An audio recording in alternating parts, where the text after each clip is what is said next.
انبیاء علیہ السلام کی سرزمین مقدس فلسطین کی غازہ پٹی گزشتہ دنوں سے غاصب صہیونی حکومت اسرائیل کی بدترین بربریت کا شکار ہے۔ غازہ میں 30,000 سے زائد معصوم انسانوں کو اسرائیلی وحشیانہ جنگ کے نتیجے میں قتل کیا گیا۔ خلاصہ یہ ہے کہ غازہ میں انسانی المیہ دوبارہ سے جنم لے چکا ہے۔ غازہ سے بھوک اور قحط کا شکار ہونے والے بچوں کی تصویریں اب منظر عام پر آنی شروع ہو چکی ہیں۔ ان تصاویر نے انسانیت کے دل دہلا کر رکھ دیے ہیں۔ ایسی ہی تصاویر چند سال قبل یمن سے آ رہی تھی، جہاں مغربی اور عربی ممالک نے جنگ مسلط کی تھی۔ یمن میں بھی بچے بھوک اور قحط سے موت کا شکار ہوئے تھے۔ پیدا ہونے والے نومولود بھی قحط کی شدت سے ناقص پیدا ہو رہے تھے، اور جو نونہال دنیا میں آ چکے تھے وہ بھوک کی شدت سے موت کی آغوش میں جاتے رہے تھے۔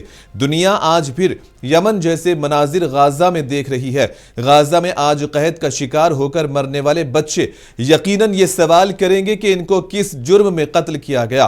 غازہ میں بھوک سے مرنے والے معصوم بچے ان عرب دنیا کے حکمرانوں سے ضرور سوال کریں گے کہ جب ہم بھوک کی شدت سے مرے جا رہے تھے تو تمہارے دسترخوانوں پر درجنوں کھانے کس طرح سے مزین تھے؟